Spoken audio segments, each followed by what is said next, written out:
Maintenant, une découverte. Savez-vous comment le chanteur Grégoire est devenu célèbre? Eh bien, grâce à des particuliers qui ont financé son premier album. Son album est devenu un succès et ses contributeurs ont largement rentabilisé leur mise. C'est un exemple de ce que l'on appelle aujourd'hui le crowdfunding, financement par la foule ou financement participatif. Vous pouvez, pourquoi pas, financer un film, une récolte de vin, une épicerie solidaire à l'autre bout du monde. Nous avons voulu savoir qui sont ces donateurs d'un nouveau genre et s'agit-il de solidarité ou de business? C'est le reportage de Laurent Hakim, Mathieu Nivenglowski et Annie-Claude Becquet. Et vous retrouverez ensuite Laurent et Françoise sur notre plateau. Ce soir à Paris, l'Olympia joue à guichet fermé. Une file d'attente sans fin s'étire sur le boulevard des Capucines. Près de 2000 spectateurs viennent écouter la nouvelle idole des internautes qui ont financé son album. Elle s'appelle Irma.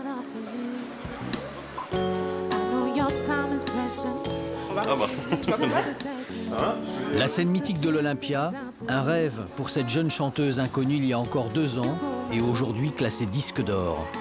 Quelques-unes de ses chansons sont devenues des tubes.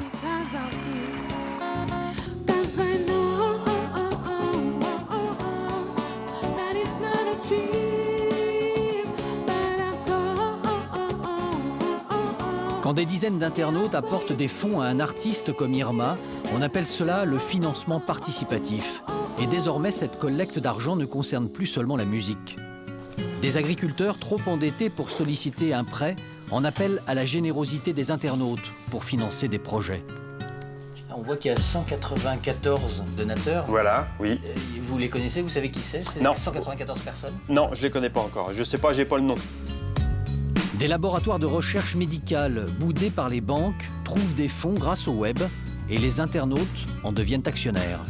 Voir qu'il y a des gens qui sont embauchés, voir qu'il y a la recherche qui avance et on se sent réellement utile en fait. Dans les écoles, les lycéens apprennent l'économie solidaire et leurs dons sur le web financent des micro-entreprises dans des pays en développement. On est en train de créer des espèces de banques citoyennes universelles. Et je trouve la symbolique très forte. De se dire qu'on est capable demain de fédérer des millions d'internautes sur du financement, ce qu'on ne pouvait pas faire avant. Le financement par Internet est-il l'expression d'une nouvelle solidarité ou le vecteur d'un nouveau business? Qui sont ces donateurs qui mettent la main à la poche en période de crise? Ce phénomène de plus en plus populaire est-il précurseur de l'économie de demain?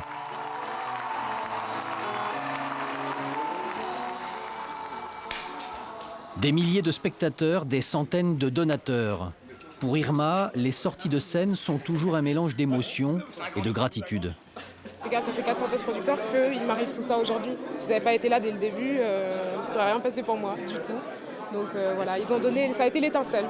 Et voilà, et tous les jours, je suis pleine de reconnaissance pour ces 416 personnes. Depuis son plus jeune âge, au Cameroun puis en France, Irma chante et joue de la musique dans sa chambre et se filme avec une petite caméra.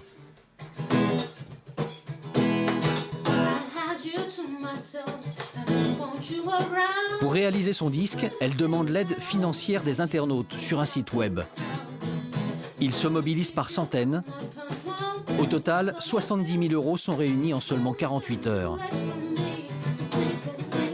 Ce site web, c'est celui de My Major Company, la start-up qui a fait connaître le financement communautaire en France. Sévan Barsikian en est l'un des fondateurs. Là, vous êtes au sein même du label, avec le directeur marketing au téléphone, l'équipe marketing et l'équipe promo, avec une équipe de développeurs web et les équipes de chefs de projet qui vont aller chercher des projets. My Major Company, c'est avant tout une ritournelle. Et le prénom d'un jeune inconnu, Grégoire, propulsé en 2008 au sommet des hit-parades. Le premier album financé par le web, un succès retentissant. Le phénomène Grégoire nous a apporté un éclairage qu'on n'aurait sans doute jamais eu.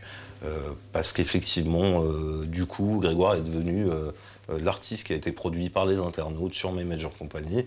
Et ça nous a donné une existence énorme, non seulement aux yeux du public, mais aussi aux yeux des professionnels de la musique. Le disque de Grégoire s'est vendu à plus d'1,5 million d'exemplaires. Un succès qui a donné envie à d'autres internautes de financer des chanteurs. Mais qui sont ces nouveaux financiers du web? C'est à Lisieux que nous allons rencontrer Julien, un jeune cuisinier de 25 ans. En entendant « toi plus moi », il s'est dit « et pourquoi pas moi ?» Je me suis renseigné sur Internet, je me suis inscrit sur le site au mois de mai 2010. Là, j'ai commencé à miser avec ma première paye. En quelques clics, Julien sélectionne un projet qui l'intéresse et mise quelques dizaines d'euros. Chaque don fait progresser la jauge, ici en vert. Si le financement est bouclé et que le projet a du succès, Julien pourra toucher des bénéfices. Il a participé ainsi à la réalisation de 3 disques, de 2 livres et d'une bande dessinée. Pour l'amour de l'art, bien plus que par sens des affaires. Vous avez récupéré votre mise à chaque fois ou pas? Non, pour No Life, j'ai misé 50 euros, récupéré une vingtaine. Et Jude Air, qui est sorti l'année dernière seulement, j'ai récupéré une dizaine d'euros. Sur combien, la mise? 20 euros. À l'heure actuelle, c'est pas rentable, bien sûr. Mais vous, ça vous intéresse quand même, parce que vous avez l'impression d'aider à... On aide et on crée un lien avec les artistes. Notre nom est cité à la fin de chaque livre, ou est inscrit à l'intérieur des pochettes de CD. Tous les noms des producteurs sont... Et vous avez cherché le vôtre, là? Dans celle-là, Oui, par il est exemple? là. Oui, il est où? Là. Petit nom, mais grande fierté. Julien surveille l'avancée de ses projets et guette d'éventuels bénéfices. Son entourage, lui, est moins convaincu. Nicolas et Clément doutent de l'intérêt d'investir ainsi. Je sais pas si on le ferait. Le principe est bien, après il faut quand même avoir un minimum d'argent à se dire tous les mois, tiens, je mets un petit peu de sous là-dedans, sachant que c'est pas forcément sûr que ça rapporte quelque chose. Donc bon, c'est un risque aussi, sachant qu'on est en une période où c'est quand même pas facile tous les mois, donc... Toi, c'est le risque qui te fait peur. Ah bah oui. C'est pas si tu mets 150 euros de pas les retrouver. Ah bah oui, ça c'est clair. Enfin, en gros, c'est comme si tu me donnais de l'argent et puis que je te le rendais jamais, quoi. T'as pas de projet, toi. Si, j'en ai. Tu peux nous en donner, hein, c'est pas le souci. On est des artistes aussi. Allez, Si dans le domaine artistique, on peut espérer un bénéfice, dans d'autres domaines, les internautes donnent sans rien attendre en retour. C'est le cas à Allainville, dans les Yvelines. Voici Philippe Ridet et ses 75 vaches. Ensemble, ils fabriquent du fromage et toute une variété de laitage. Face au succès de ces produits artisanaux, Philippe souhaite se mécaniser. Une conditionneuse de yaourt permettrait par exemple de remplacer une succession de tâches manuelles. Bonjour. Remplissage, sertissage, étiquetage des yaourts. Du travail à la chaîne pour ces 3 employés, car le rendement est conséquent. Un bon 1000 yaourts par jour, autour de 1000 yaourts, oui. Et la machine, elle va pouvoir...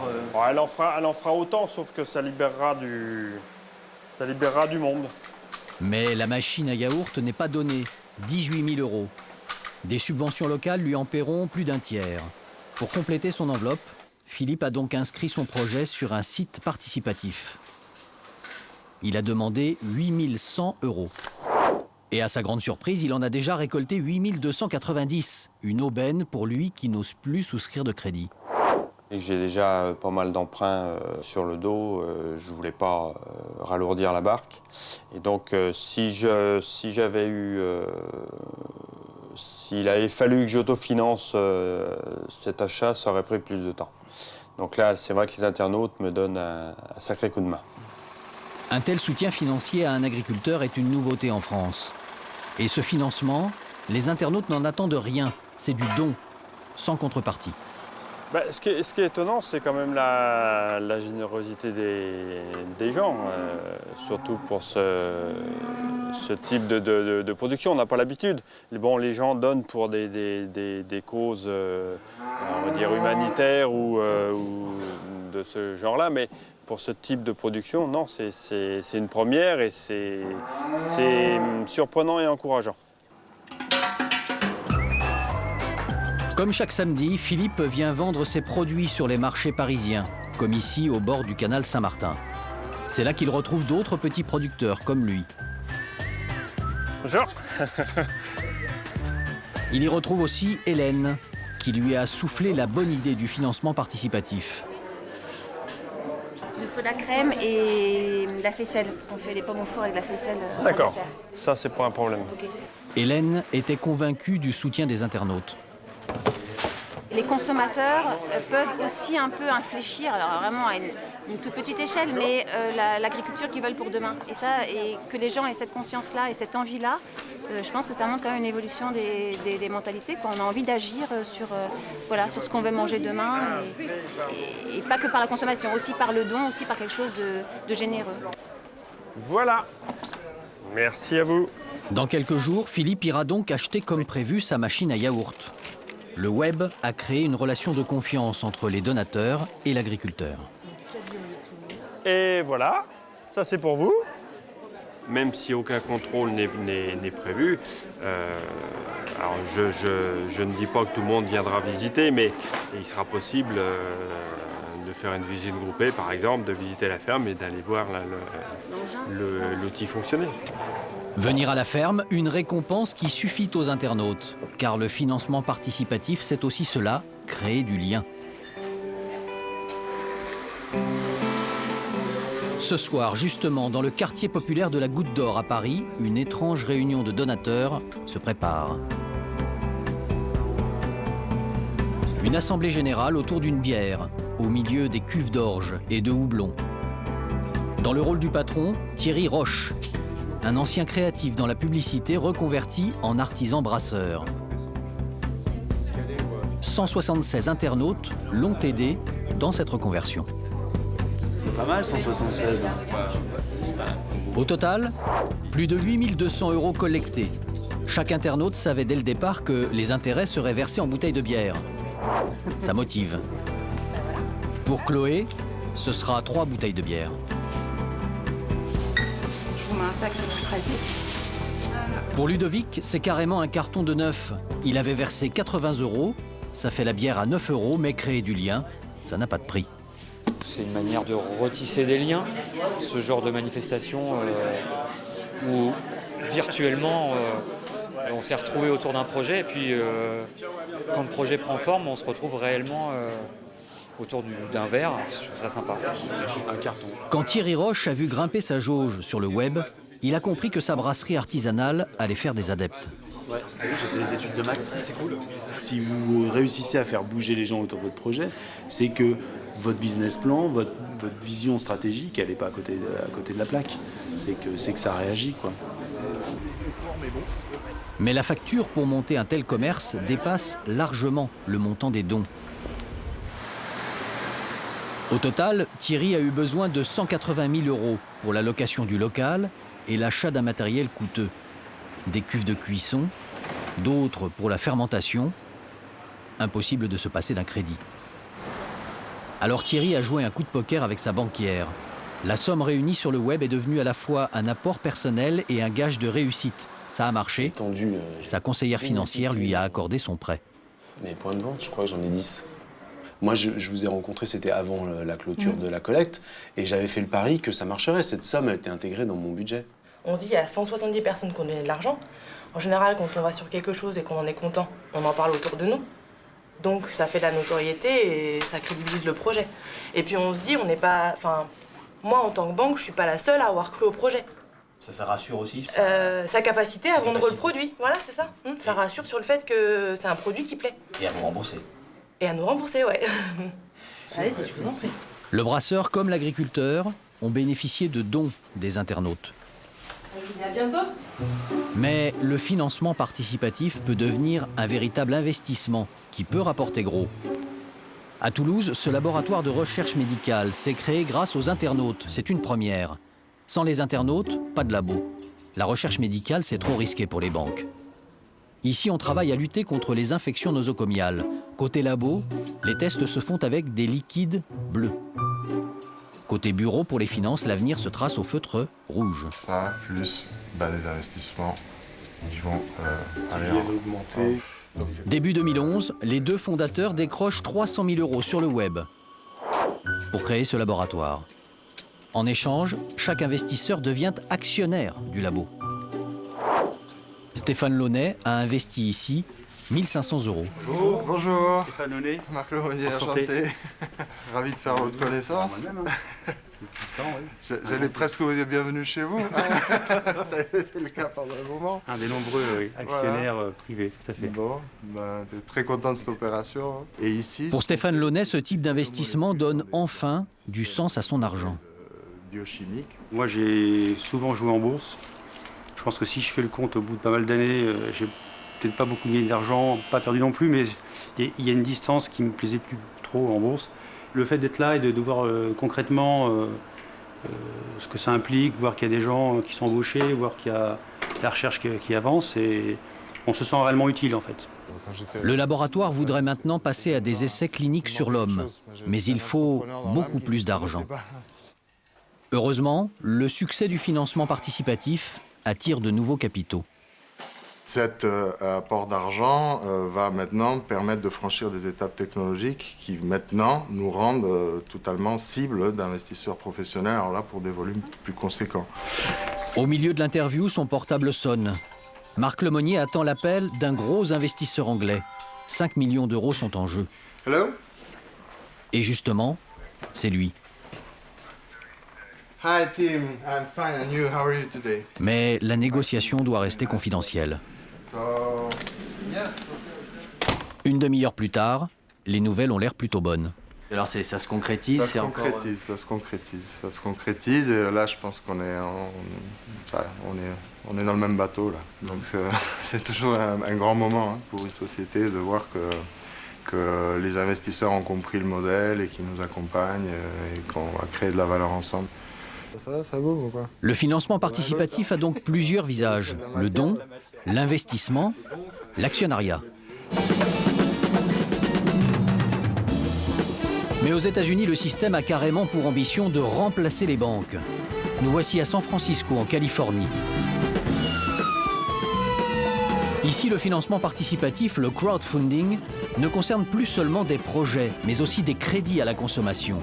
Car depuis la crise financière américaine, les banques prennent jusqu'à 25% d'intérêt. Le financement par le web permet donc des prêts de particulier à particulier, bien plus avantageux. Comme 80 000 Américains, Indra Singhal prête ainsi de l'argent pour toucher des intérêts. Et sur le web, c'est lui-même qui décide à qui il va prêter. Cette personne gagne 6 250 $ par mois. Il est propriétaire de sa maison, il a le même travail depuis 4 ans, il habite au Texas et il n'a que 15% d'endettement. C'est bien parce que si ce taux d'endettement est trop élevé, les risques sont plus importants pour le prêteur. Ça correspond exactement à mes critères pour investir. Casting maximum, risque minimum. Indra Singhal a ainsi touché 23 500 $ d'intérêt, soit 17 000 €, c'est plus de 10% par an. Il trouve que ce système remplace avantageusement l'épargne dans une banque. Il y a 3 motivations. D'abord, vous savez que la banque n'a plus l'exclusivité des profits.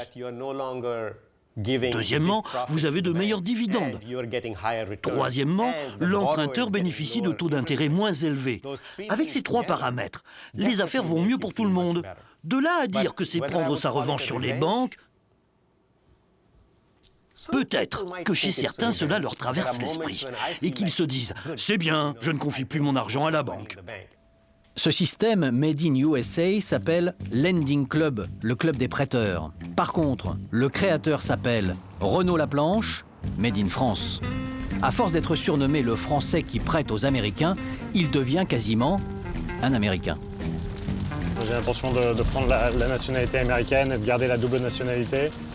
Mes enfants qui sont nés ici ont aussi la double nationalité. Ma femme est américaine. Et voilà, j'ai beaucoup d'amis, beaucoup de familles en France et on retourne souvent en France. Voilà, donc là on est arrivé au bureau.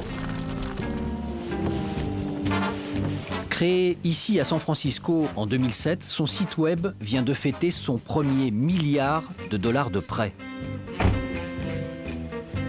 Une cinquantaine d'embauches, un étage de bureaux supplémentaires. Le Lending Club est en pleine croissance.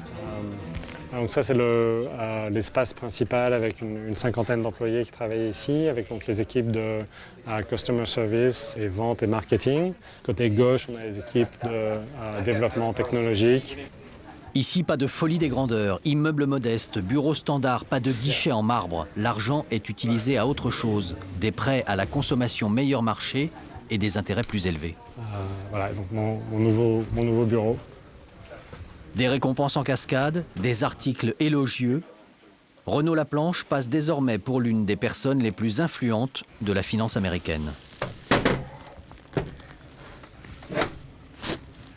S'il n'y avait pas eu 2008, la crise, est-ce que vous pensez qu'aujourd'hui Lending Club aurait le même succès ? Je pense que sur le long terme, les sociétés comme Lending Club peuvent prouver qu'elles réalisent des économies d'échelle et des économies de coûts par rapport aux banques. Et donc sur le long terme, on aurait réussi à prouver le modèle de toute manière. Je pense que la crise de 2008 nous a aidé à le prouver plus rapidement. Est-ce que vous êtes un complément de la banque ou vous êtes déjà la relève ? Alors on construit la société comme une alternative aux banques et comme un remplacement du système bancaire américain. Ça ne se fera pas du jour au lendemain. Donc on s'y est mis il y a 5 ans. On y travaille pour les 15 ou 20 ans qui viennent. Mais c'est vrai qu'on pense que dans les 20 ans qui viennent, Lending Club sera vraiment le modèle bancaire américain et remplacera le modèle existant. Dans la planche, vous êtes en face de banques importantes américaines. Oui, alors en fait, donc, vous avez ici nos bureaux donnent exactement sur le siège de Citibank à San Francisco, qui est l'immeuble avec les colonnes. Et juste derrière, vous avez l'immeuble de Wells Fargo, la 3e banque américaine. Donc c'est bien parce que quand on a des clients qui viennent ici, ça nous permet de leur montrer, quand on parle de coûts d'infrastructure, voilà, c'est en face de vous. Et alors, il n'y a pas des banquiers qui vous regardent par la fenêtre en disant en face, ils veulent notre peau ? Oui, on baisse les rideaux quand on fait des présentations. Aux États-Unis, le succès du crowdfunding, le financement participatif, aidera peut-être à restaurer la confiance dans la finance. En France, par contre, cette confiance connaît ses premiers déboires. Après l'avoir mise en lumière, le monde de la musique jette une ombre sur le financement participatif. Nous voici dans le sud-ouest, à quelques kilomètres d'Orthez. Une chanteuse garde un souvenir cuisant de son financement participatif. En 2009, près de 500 internautes misent sur son album, un disque qu'ils ne verront jamais. Car à la veille d'entrer en studio, Célène constate que le site web ne répond plus. Les dirigeants ne sont plus joignables ni par téléphone ni par mail. Donc c'est un petit peu la surprise, mauvaise surprise pour tout le monde, pour les internautes, pour les artistes. On s'appelle, nous, entre artistes, qu'est-ce qui se passe ? Le contact est rompu et bientôt le verdict tombe. C'est la liquidation judiciaire de la société. Les 50 000 € collectés pour le disque de Célène ont disparu, engloutis dans la déroute financière du label. Depuis le début, on me dit que de toute façon, les comptes des artistes sont vraiment des comptes bloqués, séparés. Je suis peut-être encore naïve à l'époque et je me dis, au moins mes 50 000 € sont sur un compte bloqué, on va rembourser tout le monde et puis on verra après. Et en fait, c'est pas le cas. C'est pas le cas du tout. C'est pas le cas du tout. Les caisses sont vides. Votre argent a été transféré autre part pour faire autre chose ? J'ai jamais su où est-ce qu'il était passé cet argent, mais aujourd'hui, 3 ans après, je peux vous dire que sur mes 474 producteurs, aucun n'a été remboursé. Pendant des mois et des mois, j'ai demandé à des internautes de me faire confiance. Et là, je n'ai pas de réponse à leur apporter. Ça, c'est la plus grosse gifle. Voilà. Parce que, on a honte. Nous voulions interroger le fondateur du site web sur l'argent misé par les internautes. Voici sa réponse. Non merci, cela ne m'intéresse pas, je suis passé à autre chose. Désormais, Célène a tiré un trait sur le financement participatif, mais elle a repris le chemin des studios pour sortir elle-même son album. Si des artistes gardent un goût amer du financement participatif, des internautes eux aussi dénoncent des dysfonctionnements. Et l'on reparle de My Major Company. À Poitiers, Muriel est une fidèle de ce label. Elle a misé 600 € et son mari presque autant sur un même artiste. Arnaud Santamaria. un chanteur produit par My Major Company. Mais elle n'a jamais pu trouver son disque. Et rien dans les S. Et ils sont plusieurs dans ce cas. Et pas de Anna non plus. Et pas de Wendy Nazari. Selon Muriel, tous les artistes du label ne sont pas logés à la même enseigne. L'un des derniers sortis n'a eu droit qu'à une bien maigre mise en rayon. Seuls 1000 CD avaient été pressés pour distribuer sur toute la France. Et 1000 CD, je ne sais pas combien de Fnac ou de Leclerc ou d'autres enseignes existent sur la France en termes d'enseignes professionnelles du disque, mais ça me semble bien peu, quoi. Des artistes mal distribués, des albums qui mettent parfois des années à sortir. Financé début 2010, le groupe Juno a attendu pendant 2 ans et demi. Financé en juin 2009, Julien Comblat n'a toujours pas d'album. Quant à Adam Davis, après 2 ans d'attente, il a jeté l'éponge et quitté My Major Company. Pour unir leurs forces, les internautes en colère ont créé leur forum sur le web, baptisé « Les Pigeons ». Certains ont même déposé plainte. Tous demandent des comptes sur l'usage de leur argent.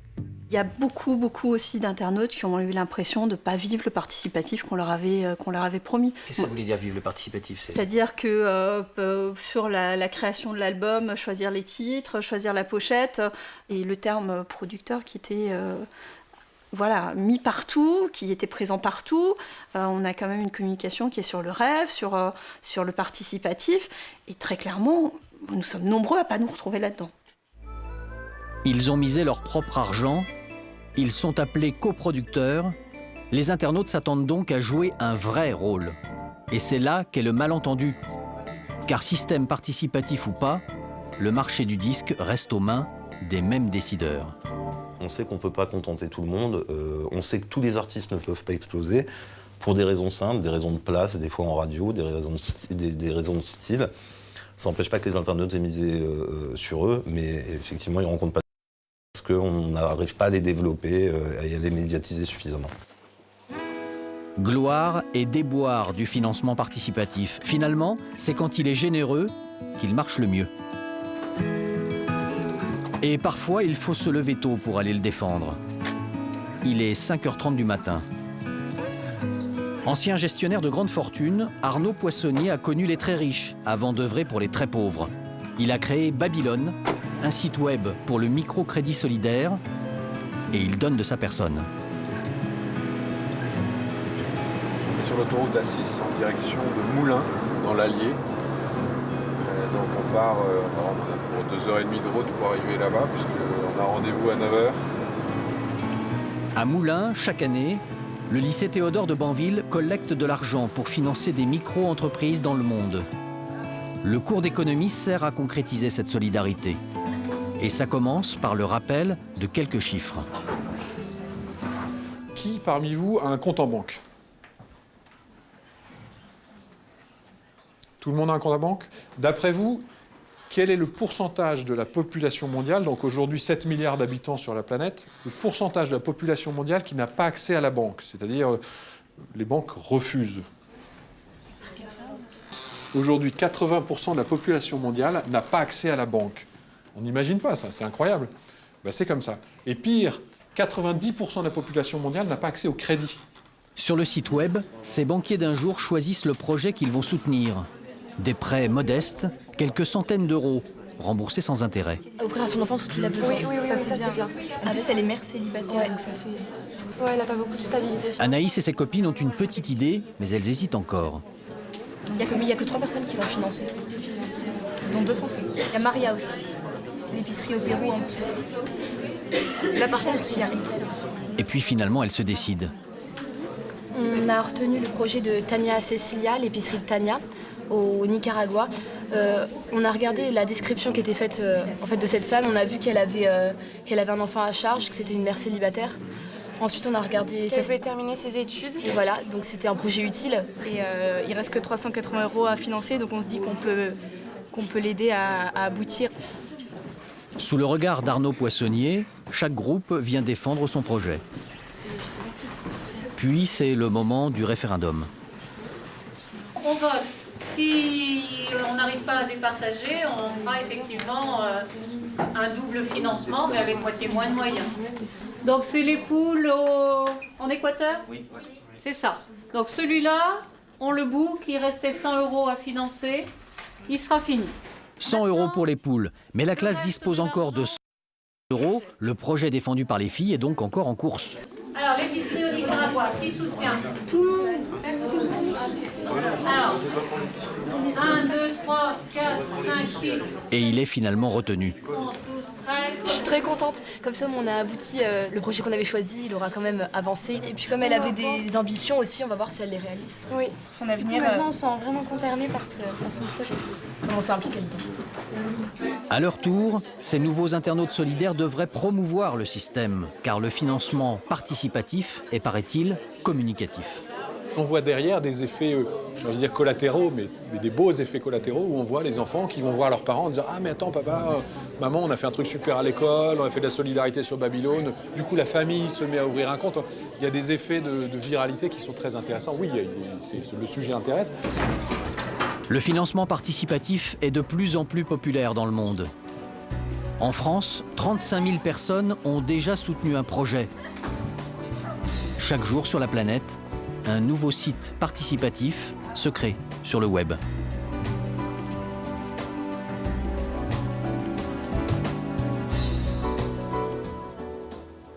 Bonsoir Laurent. Bonsoir. Alors dans votre reportage, ce sont essentiellement des anonymes qui ont recours à ce financement participatif. Il semblerait qu'il y ait des personnalités aujourd'hui qui aient recours à ce système. Alors qui sont-elles et pourquoi le font-elles? Alors de plus en plus effectivement des personnalités. Prenons l'exemple de Thierry Marx, le grand chef cuisinier. Il veut lancer une école de boulangerie qui serait gratuite. Donc il a besoin de 10 000 € pour financer les 4 premiers élèves. Il demande en financement participatif cette somme de 10 000 €. François Morel, le comédien bien connu, fait appel au financement participatif également pour lancer une série de spectacles qu'il monte à Paris pour les mois qui viennent. Et il demande 15 000 €. Mais alors pourquoi font-ils appel à ce financement? Alors l'idée c'est d'associer les gens au projet, de les impliquer, peut-être d'ailleurs de faire le buzz après pour une certaine clientèle. Une fois que les internautes ont misé, ils se sentent un peu impliqués dans la réalisation du projet. Et puis il y a forcément un effet communication, puisqu'on parle du projet avant même qu'il ait été créé, qu'il ait été monté quand c'est un spectacle ou une école de boulangerie. Alors une des révélations de votre reportage, ce sont ces prêts de particulier à particulier qui existent aux États-Unis. Est-ce que ça existe déjà en France? Est-ce que ça va concurrencer les banques? Concurrencer les banques, ce serait trop dire. Les sites de participatifs qui s'occupent de ce type de financement de prêts entre particuliers sont généralement adossés à une banque de manière à garantir les sommes pour éviter les défections. Ou bien ont besoin de l'agrément de la Banque de France. Donc les remplacer, non. En revanche, il existe une plateforme en France principale qui s'occupe de prêts entre particuliers, qui revendique d'avoir déjà prêté 12 millions d'euros. Aux États-Unis, c'est déjà 1 milliard de dollars. On est encore loin. Mais pas la même échelle. Voilà, mais ça progresse et on a entendu que ces dernières semaines, 2 ministres souhaitaient faire la promotion du financement participatif en France, le ministre de l'économie et la ministre chargée des petites et moyennes entreprises. Peut-être arriveront-ils à assouplir les réglementations qui, pour l'instant, entravent un petit peu la multiplication des plateformes de financement participatif. Merci Laurent.